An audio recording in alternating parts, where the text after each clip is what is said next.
In this video, we're going to see how to customize point styles. Within Civil 3D, every object that you see is actually controlled by styles. In turn, you can control those through layers as well. So now we will actually see how to create our own point styles. And within Civil 3D, as I said before, like we have surface will have their own styles, alignment will have their own styles. Each of those styles will come with its own complexity on how to create and manage those, which we will see it at later chapters. For now, we will take a look at how to manage and control and create point styles. Now, what we have here in the screen is like two different point styles. One is NS, another one is tree. If you see the tree one looks pretty fancy compared to the NS one. So we can actually create a lot more complex point styles. So now when it comes to point styles, there are two different elements that we are looking at it. One is the marker, another one is the label. So if you want to control how the marker has to look, you have to go to the marker style. And if you want to control how the label has to look, you have to go to the label style. So let's take a look at it. Let's go into, let's change few points and their description to another's description. Okay, so we're going to call this one as, let's say, hydrant. So I'm going to select all, hold the control key, and then let's say put hydrant 1. Okay, so now we changed all of these to hydrant 1. So now what I'm going to do is, I'm just going to update it because we just removed some of the points. I'm going to create a new group, and we're going to call this as hydrant. Okay, and we go to include tab, and then draw description matching. We're going to say HYD, and then asterisk. It's not TD, HYD. Okay, so now we go to point list, and we will see all the hydrants here. Click OK and OK. So these are hydrants, but they don't look like hydrants. So what we could actually do is we can go here, right click on the point group, click on properties. And now there are two styles we're looking at here. So one is the point style, another one is the label style. I can actually go and change this one to something else. And then it will look like whatever the point style that you save it. So now we can actually change to like a sewer pit, pump, petrol, traffic, drains. So you can change to a lot of these things, whichever it's available. So what if it is not something that you're looking for is not there? So then you have to go to this little button here. When you click on this drop down, you got few options here. One is create new, copy current selection, edit current selection, and pick from drawing. So generally, if you click on create new, it's going to create everything from scratch, which I wouldn't recommend because it will be a bit harder when you start with Civil 3D customizations. So that there is an option called copy current selection. With this option, you can make a copy of whatever the current selection is, and then you can make changes on top of it. Editing current selection is actually a default, which basically editing the default style, which you don't want to do it. So I'm just going to click on copy current selection. All right. So now we are inside the point style, which is a marker, which is going to change. So now I can actually give it my initial, my name, prefix or something, and then copy the same thing. So now what happens is when you click on apply, it actually, right now the user that I logged in is Neo. It actually shows you who edited it and stuff, but it's best to actually give some description about why you created the style and what is it for. And now marker. So the marker is a tab where it actually controls the display symbol that you see here. Okay, there are three different ways that you can change it. So one is you can use an AutoCAD point marker. You can click on that, or it just comes from the AutoCAD default point marker style. We call it as PT style. And the second one is like using a custom marker. You click on that, and then you can actually choose to say, okay, I just want a box and a cross. Now, instead of cross, let me make it a plus sign. Now, instead of that, let me put a dot, or let me put a dash, or change the box into a circle. So you can see, based on these combinations, you can create a complex symbol just with these simple markers. But now still you're not completely satisfied with what you have here. Then you can go to AutoCAD blocks. So you can go here and you can choose a block. Probably we'll have something which might actually resemble a hydrant or even having a hydrant here. So you can choose whichever you want it. And I don't seems to have a hydrant.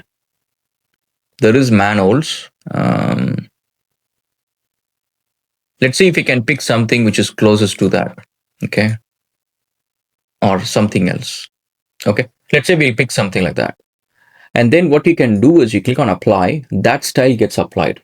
Let's say if you don't have the options, let's say the block is not even here, then you can click on browse and then you can go and pick the block from, it's basically a DWG file. So you can pick the block from this one.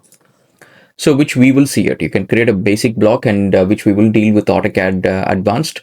I'm going to show there how to create a block. But if you already have a block, you can pick it. And then you can actually choose how you want your marker to be rotated. And then the size, you use the drawing scale. You don't want it bigger or smaller. If you want to scale it, you can add a scale factor. And then you can go to 3D geometry. So you can choose point elevation as the point where you want the marker to be. So that means if the point is at level 200, then the marker will be in level 200. So like that. And display. You want the marker to be displayed and the label. So marker is basically this one, label is basically this one. And this is controlled from this particular layer, zero layer. It is inside the zero layer, which we will see it later on how to actually add to a separate layer and stuff. Okay. And summary, finally, everything that you have configured in all of these tabs, you can see it up here. The name, marker style that you have chosen, the block, every information that you see, it's already here. Now click on apply, click on OK. And now that's been set, that's our own style, click on apply. So now you see it, we have changed this particular marker style. Now I'm just going to click on OK. Now all these ones will have different marker styles. Now let's say I'm not happy with this particular marker style. What you can actually do is you can do it within this drawing or create a separate drawing and save it as a separate block file. And let me go to a polyline command. And then let me go for arc. And then go back again to line. So I'm just going to quickly create a hydrant.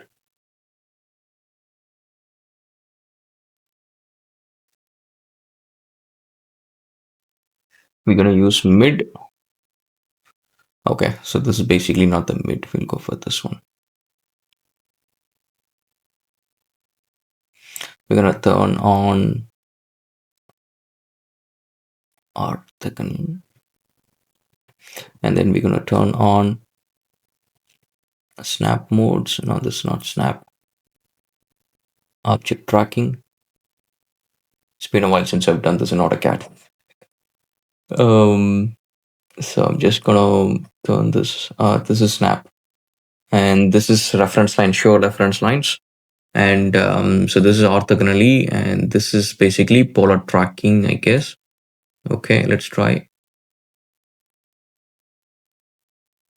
No. All right. So now what I'm gonna do is I'm just gonna make this here.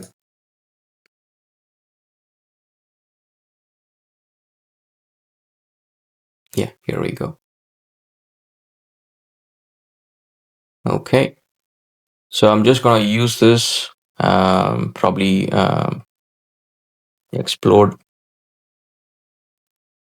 and then use this mirror, and then mirror, and then we go for the snap option.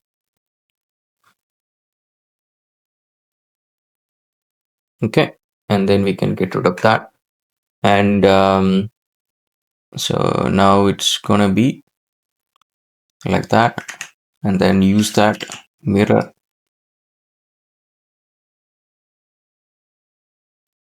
Use the shift key, and then all right, so that's basically your hydrant. And so what I'm going to do is I'm going to click on select this one, select B, press enter. So I'm going to give it as a block name, and we're going to call it as hydrant. And base point, we can pick a base point. So that would be probably we'll keep it that or that. Okay, so that's your base point, and we already picked the object. and convert to block, click OK. Okay, so now that is basically a block. We can delete it. So now we select it. Sorry, here, right click, go to properties, and we can click on, this time we don't need to make a copy. We can just edit and go to marker. And from here, we can go and find hydrant that we just created. We can see it, click apply. Okay, okay. Looks tiny, but that's okay. So we have created our own marker style. So next is basically to see how to customize our label. Same way, right click, go to properties. And here, this is basically your label style. So I'm just going to click on the drop down here, and then you can create a copy current selection. And so again, the same way, so I can give my name prefix here. Probably I'll give it in the front. All right, so I'm just going to hit apply and general. So the general tab is like, overall settings that you can configure. So when we go into understanding the templates of Civil 3D, which I will talk a bit later, so you can see like the text style. I would most cases, whenever I create templates, I generally create a title text, a standard, a heading, and then subtitle and whatever. And then I use those text styles, like 4 or 5, that's it.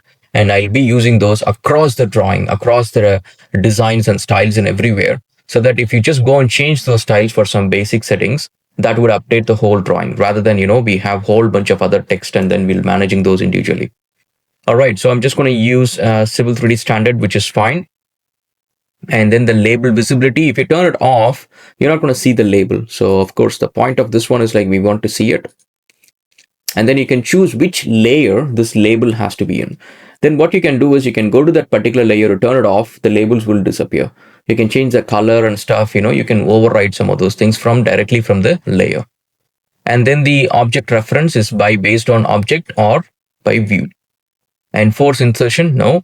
And plan readability, it's set to true. What plan readability? Remember in the fundamentals lesson when I talked about the view cube, why we are not actually rotating things within Civil 3D? We did all that in 3ds Max. We rotate and play around with AutoCAD 3D and 3ds Max. Why we are not rotating within Civil 3D is because everything that you see here will have a combination of 2D and 3D elements. But this view is basically for viewing things in 2D, 3D objects to be viewed in 2D. So when you say plan readability, when you rotate it, this particular object, even though it is a 2D object, it will automatically rotate to a view where you can see it. Let's say if I rotate it here, instead of it actually focusing on that direction, it will actually show in the front view. So that's basically plan readability. And you can choose a readability bias and you can actually flip those anchors and all of those things. Then we go to layouts. Within Civil 3D labels, this is basically one of the labels. There are 2 ways that you can create your layout. One is you can create one single component and then you can add all the labels there. And the second one is you can create multiple components. Each of those values you can keep it in separate components and then you can control them separately. There are advantages and disadvantages with both of these options. So it's up to you to pick it out. So to give you an idea, let me click on OK. Click on OK. I'm just going to put 2 points into the screen so we can see them next to each other.